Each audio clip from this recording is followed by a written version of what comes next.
Hey guys, and welcome to the all new HalfaMind Podcast. This is Angie Johnsey, and here you will learn all about everything to do with your mind and the things it does and how to take care of your mind in the best way possible. Today, I want to talk to you about being in love. This is episode 1, In Love Explained. What's really going on in and with your mind when you have found the one again? Have you ever found yourself walking around dazed, enamored, maybe a little confused? You feel so high on life about this new person in your world. I can personally say, yep, I absolutely 100% can say, yes, I have, and it is an amazing feeling. This thing our mind defines as being in love. Have you ever stopped to think, what exactly is going on with your mind during this in love state? So I'd love to take just a minute and explain exactly why you're feeling what you're feeling, but I need to warn you, this is not going to be very romantic, this is not magical, and it's not going to be very meant to be, not very fate-oriented or destined.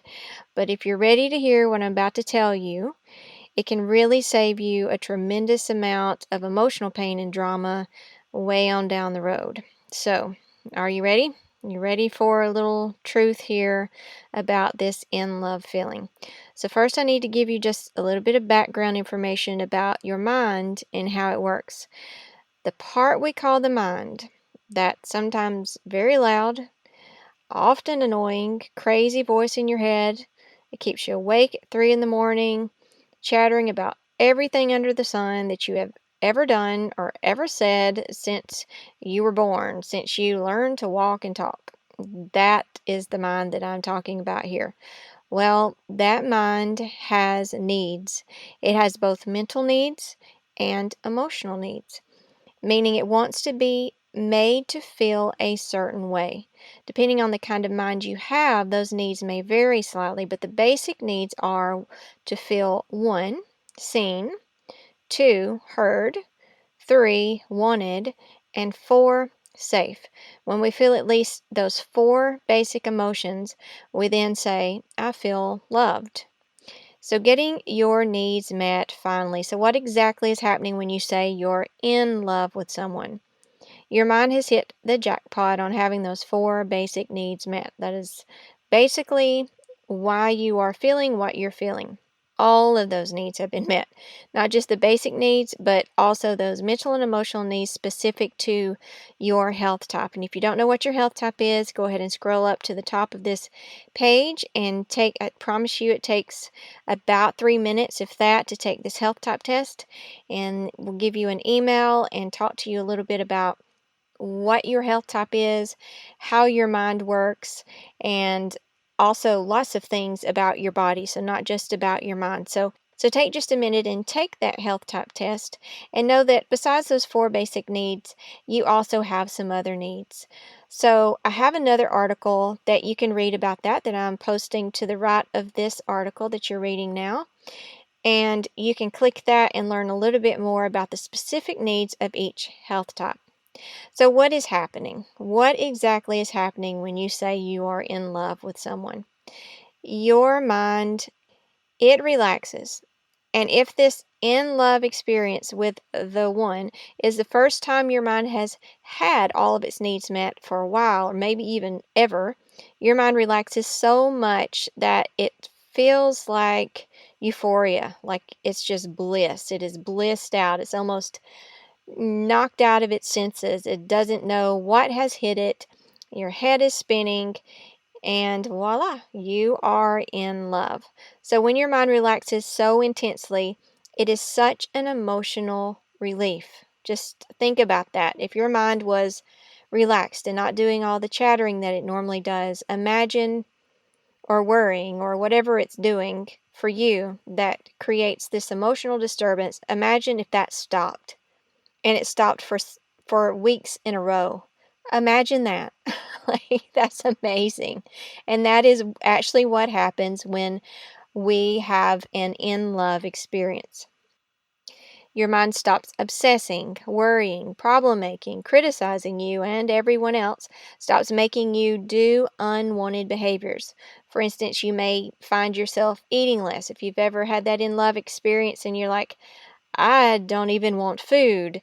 Well, that is because usually your mind is not relaxed and it is trying to calm itself. It is trying to meet its emotional needs through food. So you can find yourself stepping away from those unwanted behaviors. And it's amazing. How amazing would it be if you could have that happen without having to find the one to make that happen?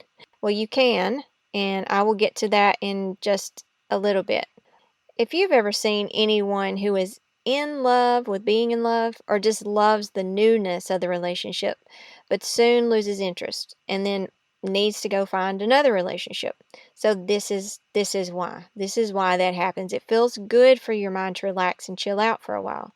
And just like anything else that helps your mind relax and chill out for a while, such as drugs, alcohol, whatever that is, that whatever your mind has used to cope, that in love can also be just as addictive as drugs and alcohol. Lots of different chemicals and hormones are being released in your body when your mind relaxes and goes into this euphoric state. And it's very healing. Like those chemicals are very healing for your body, and your body loves that. So it loves a relaxed mind, which is all the more reason to learn how to care for it and relax it yourself. And we'll get to that in just a second.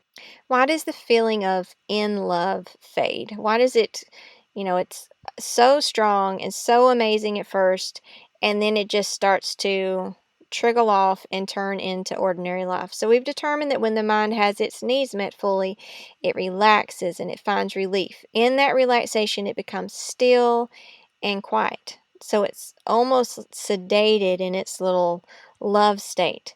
And then time passes. Life creeps back into your worlds. You stop being the center of each other's universe. You stop being able to meet the many emotional and mental needs of the other person's mind. And the same for you. They stop being able to meet all of your needs. Then the mind wakes back up. It's like, hello, why isn't the other person making me feel the way I want to feel anymore?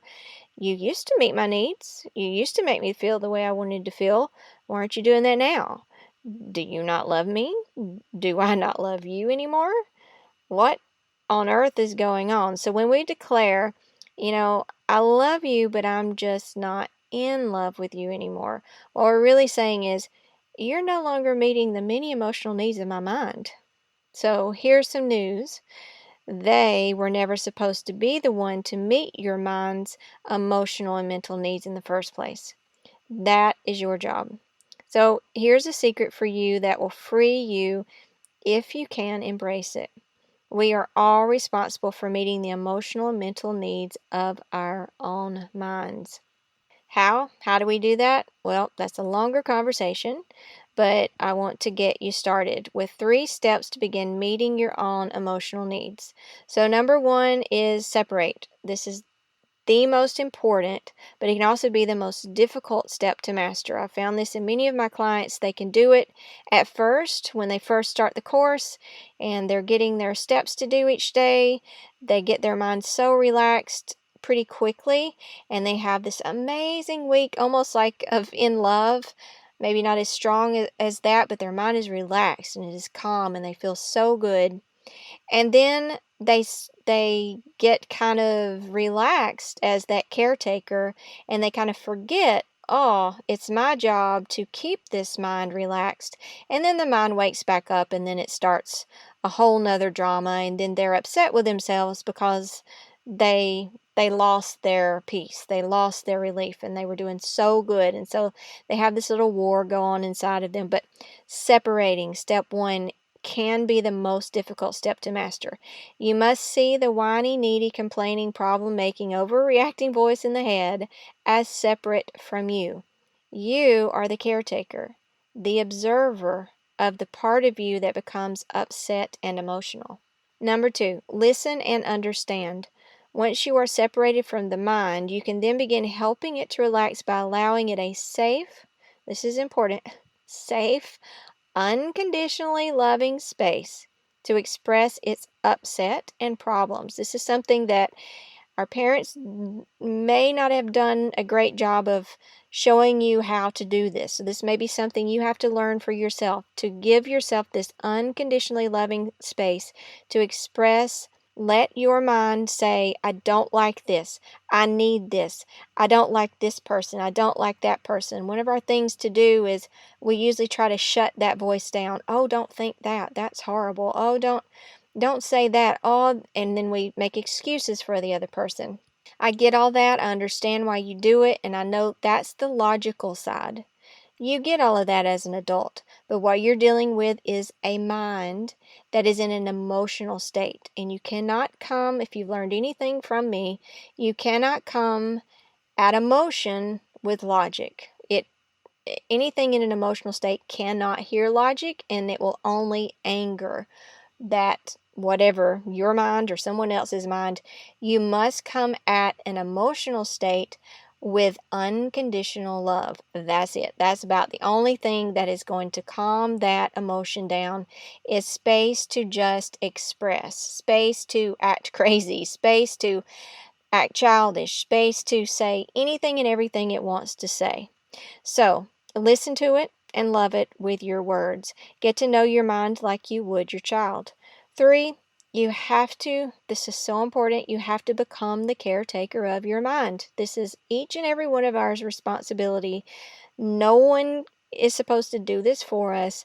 This is the most important thing. If you want to care for your mind, if you want to relax it, if you want to have a life where your mind is not pulling you off into problems and drama and creating a life of problems and drama, but you want to have a life that you enjoy, a life that you are making it the way that you want to make it. The only way you can do that is with a cared for mind. If you've got a cared for mind, that mind, instead of becoming this whiny, needy, upset entity that lives inside your head, it becomes your most powerful creative tool. So becoming the caretaker, if you want to have an amazing life experience and actually enjoy it, you have to become the caretaker. So find out what your mind needs mentally and emotionally. Does it need praise, admiration, reassurance, validation, to feel special, appreciated, valued, understood, wanted, seen, heard, safe, loved? Ask it. And then meet those needs by talking to it as you would your own child. So you have to find out, you've got to get to know it. All of our minds have different needs. And you're like, Angie, how do I even, what does that mean? How do I do that? You talk to yourself. I am encouraged, I'm telling you to talk to yourself. When you do something good or you do something amazing, we're talking to ourselves anyway. And it's usually negative, and we're usually tearing ourselves down. Talk to yourself and have that positive inner dialogue. Give it to yourself. One of my personal needs is to be noticed for accomplishments. Be proud of me. And so I make sure that I meet my mind's mental and emotional needs for being proud of it. I'll point out things. Look how good you did. Look at what an amazing job you did writing that. Look at what an amazing job you did creating that course or that content or that email, whatever I'm doing. Look at that. That's really good. And that might sound silly to you. That might sound ridiculous, but try it. Just give it a try, and you're going to be amazed at how much more calm and relaxed and fulfilled that mind, that voice inside your head, it is being fed. And you're like, well, isn't that feeding the ego? Well, yes, it is the ego. Your mind, that part of the mind, is what others refer to as the ego. But if you're feeding it, you're building confidence, you're building belief in yourself, and it activates that mind to release its full potential. If you're needing to be built up by other people, you're needing them to praise you, then that's creates a codependency. That's an unhealthy form, and that's what we're trying to get away from here. It's not their job, and that also creates a lot of unwanted behaviors and trying to become something that you're not, because it's hard work to get it from other people, and you never know how to get it or what will please them. And trust me, give it to yourself. Give it to yourself. It's so much easier, and activate that mind to release its full potential. So this is a process. I know it can seem complicated and overwhelming most all of the time. And what I would love to do is just hold your hand through it and just show you step by step, action steps you can take every day. And what you're going to do is be building this amazing relationship with yourself. So if you're searching for true love, which true love is free of fear, it's free of neediness, it's free of problems, it's free of drama, it's just true. It's true love. And in true love, guess what happens? You get to be your true self, because you're not afraid of another person's reaction. You're not trying to be something that you want them, that you think that they want you to be. You're not afraid to say things. That mind that's within you, that child that's within you, gets to come out in a safe way and feel safe. Feel safe to express itself, because it knows you as the caretaker will be there for it. You will protect it. You will stand up for it. You will guide it. You will care for it. It knows that. It trusts you. When you build that relationship, it will trust you, and you will find yourself, you don't care what other people think. You're free from that, because the only person you care what thinks is yourself. The only reason we care what other people think is because we're still wanting them to meet our needs. And if they think something we don't want them to think, they may not meet a need for us. But once we're free from that, because we've been meeting our own needs, we don't care what other people think. So if you're wanting that true love, free of fear, neediness, problems, and drama, right here with me is where you start. And then what you're going to find out is that you are actually the one you have been waiting for. You're the one. The one that we've all been, I found the one. You're the one. You will find that out. You are the one you've been waiting for. So I hope that you will check out the link below and let me send you 3 steps every day for the next 30 days to give you exactly what to do to build this relationship of trust and learn to love and care for your own mind.